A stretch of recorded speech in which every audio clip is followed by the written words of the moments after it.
Hello friend, मैं हूं doctor Kapil Kumar Verma. मैं आज आप लोगों को बताऊंगा ब्लड प्रेशर के बारे में। तो ब्लड प्रेशर क्या होता है, ब्लड प्रेशर होता क्या है, सबसे पहले अपन ये समझेंगे। हाई ब्लड प्रेशर क्या होता है, लो ब्लड प्रेशर क्या होता है, हाई बीपी क्या होता है एंड लो बीपी क्या होता है, तो सब कुछ देखेंगे।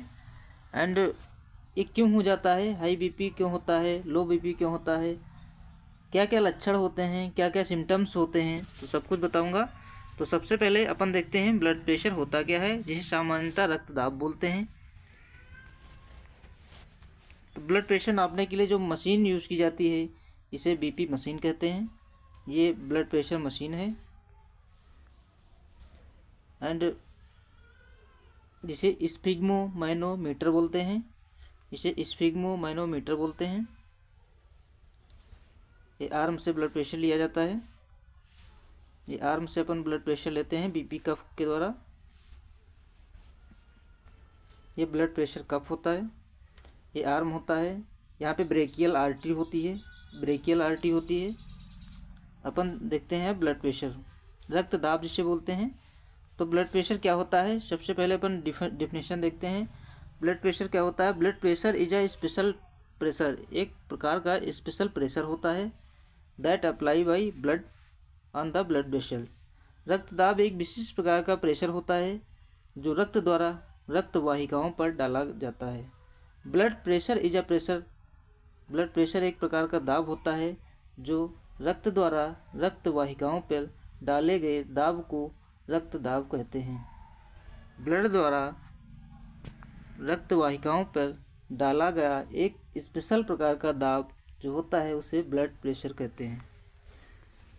It always major by brachial artery, ये ब्रेकियल आर्टरी के द्वारा मापा जाता है। ये हमेशा हाथ की ब्रेकियल आर्टरी के द्वारा मापा जाता है। Sphygmomanometer instrument are used for measuring of blood pressure, blood pressure को मापने के लिए स्फिग्मोमैनोमीटर मशीन का उपयोग किया जाता है। ब्लड प्रेशर को मापने के लिए स्फिग्मोमैनोमीटर मशीन का उपयोग किया जाता है। ये डिजिटल एवं मैनुअल दोनों प्रकार की आती है। अब देखते हैं इम्पोर्टेंस, ब्लड प्रेशर में हमें किस प्रकार की आवाज़, जब बीपी नापते हैं तो कैसी आवाज़ें सुनाई देती है, हमें लब एवं डब की आवाज़ सुनाई देती है। तो देखते हैं, सबसे पहले एक तो हमें सिस्टोलिक आवाज़ सुनाई देती है, सिस्टोल की। व्हेन हार्ट मसल कंस्ट्रक्ट, जब हमारे हार्ट की मसल्स जो होती हैं, मांसपेशियाँ जो होती हैं कंस्ट्रक्ट होती हैं, and blood out from the heart chamber to artery, it is called systole. जब हृदय की मांसपेशियाँ जो होती हैं सिकुड़ती हैं, कंस्ट्रक्ट होती हैं, तो रक्त हृदय के चैम्बर से धमनियों में चला जाता है। तो रक्त हृदय के चैम्बर से धमनियों में चला जाता है, तब जो आवाज़ आती है उसे सिस्टोलिक प्रेशर कहते हैं या सिस्टोल कहते हैं। अब दूसरी आवाज़ हमें सुनाई पड़ती है डायस्टोलिक। डायस्टोलिक क्या होता है, व्हेन हार्ट मसल रिलैक्स, जब हमारे हार्ट की मसल जो होती हैं रिलैक्स हो जाती हैं, and end heart chamber again fill, और जो हार्ट का चैम्बर होता है दोबारा फिल होता है, इट नोन एज डायस्टोल, इसे डायस्टोल प्रेशर के नाम से जानते हैं। जब हृदय की मांसपेशियाँ रिलैक्स हो जाती हैं फिर रक्त फिर से चैम्बर में भर जाता है, इसे ही डायस्टोल प्रेशर कहते हैं, डायस्टोलिक प्रेशर कहते हैं। एक तो सिस्टोलिक प्रेशर होता है, एक तो डायस्टोलिक प्रेशर होता है। सिस्टोलिक प्रेशर में मांसपेशियाँ सिकुड़ती हैं, रक्त जो होता है, ब्लड जो होता है हृदय के चैम्बर से धमनियों में चला जाता है, हार्ट का चैम्बर खाली हो जाता है, तब इसे सिस्टोलिक प्रेशर कहते हैं। डायस्टोलिक प्रेशर में क्या होता है, जब हृदय की मांसपेशियाँ जो होती हैं वो रिलैक्स हो जाती हैं और फिर जो है जो हार्ट का जो खाली वाला चैम्बर होता है उसमें फिर रक्त आ जाता है, चैम्बर में ब्लड भर जाता है, तब डब की आवाज़ होती है जिसे सिस्टोलिक ब्लड प्रेशर कहते हैं। अब नॉर्मल बीपी देखते हैं। नॉर्मल बीपी जो होता है 120 to 80 mmHg होता है, यह नॉर्मल ब्लड प्रेशर होता है। 140 to 90 mmHg जो होता है मॉडरेट हाई बीपी होता है। 180 टू 100 mg ये जो होता है हाई बीपी होता है, जिसे हाइपरटेंशन कहते हैं। अब अपन देखते हैं हाइपरटेंशन क्या होता है। हाइपरटेंशन जो होता है हाई बीपी को बोलते हैं, हाई बीपी को हाइपरटेंशन कहते हैं। हाइपरटेंशन क्यों होता है, क्या होता है, ये समझते हैं। WHO यानी कि वर्ल्ड हेल्थ ऑर्गेनाइजेशन के अनुसार वयस्क मनुष्य में ब्लड प्रेशर जो होता है नॉर्मल 160 से 95 mmHg या इससे ऊपर होता है तो इसे हाई बीपी कहते हैं। 160 या 140 के ऊपर अबोव जो ब्लड प्रेशर होता है उसे हाई बीपी कहते हैं। इसके कारण क्या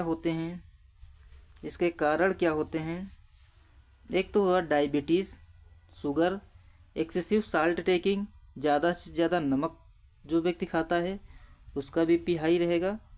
टॉक्सीमिया, प्रेगनेंसी के दौरान कोई भी टॉक्सिन्स यूट्रस में है तो हाई बीपी हो सकता है।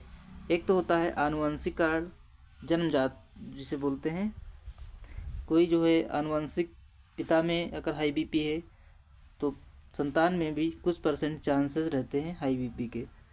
अब लक्षण क्या क्या होते हैं, हाइपरटेंशन के लक्षण क्या होते हैं। हेडेक होता है यानी कि सिर दर्द होता है, चक्कर आता है, थकावट महसूस होती है, बेचैनी महसूस होती है, इंसोम्निया होती है मतलब नींद नहीं आएगी, ट्रेकिकार्डिया होती है मतलब हार्ट बीट जो होती है, दिल की धड़कन बढ़ जाती है, हाई हो जाती है हार्ट बीट। अब अपन देखते हैं हाइपोटेंशन को लो बीपी बोलते हैं। लो बीपी क्या होता है, यदि किसी व्यक्ति का सिस्टोलिक बीपी 100 और डायस्टोलिक बीपी जो होता है 60 से कम होता है तो इसे लो बीपी कहते हैं। 100 डायस्टोलिक एंड 60 से कम डायस्टोलिक एंड सिस्टोलिक 100 से कम होता है तो इसे लो बीपी कहते हैं। ये शोक की पहली अवस्था होती है। अब इसमें लक्षण क्या क्या महसूस होते हैं, एक तो चक्कर आएगा, हाइपोथर्मिया हो जाएगा मतलब बॉडी का टेम्परेचर कम हो जाएगा, शरीर ठंडा पड़ जाएगा, लो यूरिन आउटपुट, पेशाब कम से कम मात्रा में निकलेगी, मसल स्पाज्म, पूरे हाथ और पैरों की मसल जो होती हैं अकड़ने लगती हैं, ऐंठने लगती हैं, थकान महसूस होती है, फटीग महसूस होती है, आंखें अंदर की तरफ धंस जाती हैं और उपचार न होने के कारण रोगी की मृत्यु भी हो जाती है हाइपोटेंशन मतलब लो बीपी में। अब देखते हैं factor affecting BP. Blood pressure को कौन कौन से कारक प्रभावित करते हैं, प्रभावित करते हैं।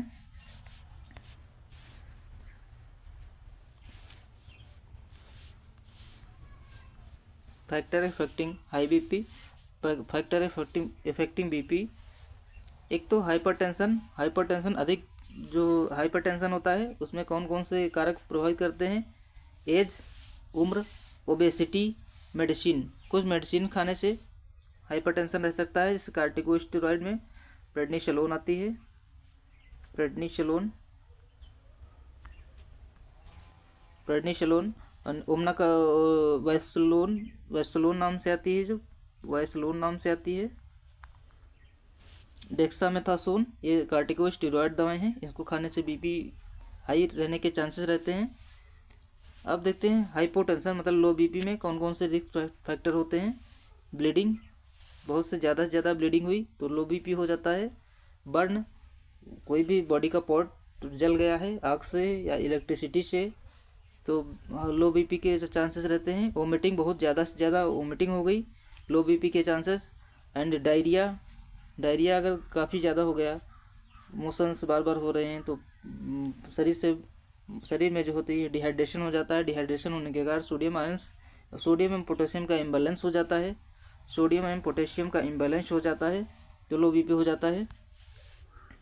अब हाइपरटेंशन का ट्रीटमेंट कैसे करते हैं।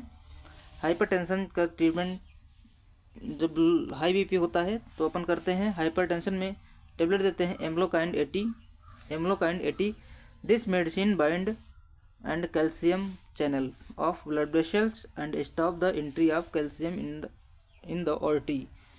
ये एम्लोकाइन 80 जो दवाई होती है, ये दवाई रक्त वाहिकाओं के अंदर कैल्शियम चैनल को बंद कर देती है, जिससे ब्लड वेसल्स जो होती हैं उनमें कैल्शियम आना बंद हो जाता है और कैल्शियम धमनियों के अंदर नहीं आता है और ब्लड प्रॉपर धमनियों में बहता रहता है। अब आगे अपन देखते हैं। ड्यू टू दिस रीज़न, इस कारण आर्टरी जो होती हैं डायलेट हो जाती हैं एंड इंक्रीज ब्लड फ्लो, और ब्लड फ्लो जो होता है आर्टरी के अंदर ज़्यादा होने लगता है एंड नॉर्मल ब्लड प्रेशर, और ब्लड प्रेशर खून का दबाव जो हो जाता है, ब्लड प्रेशर जो हो जाता है वो नॉर्मल हो जाता है। धमनियाँ जो आर्टरी होती हैं डायलेट हो जाती हैं, फूल जाती हैं, कैल्शियम जमा नहीं होता है और इंक्रीज़ हो जाता है, ब्लड फ्लो इंक्रीज़ हो जाता है और ब्लड प्रेशर जो होता है नॉर्मल हो जाता है। तो थैंक्स फॉर वाचिंग। आशा है आप लोगों को वीडियो समझ में आया होगा। तो please like, share and subscribe.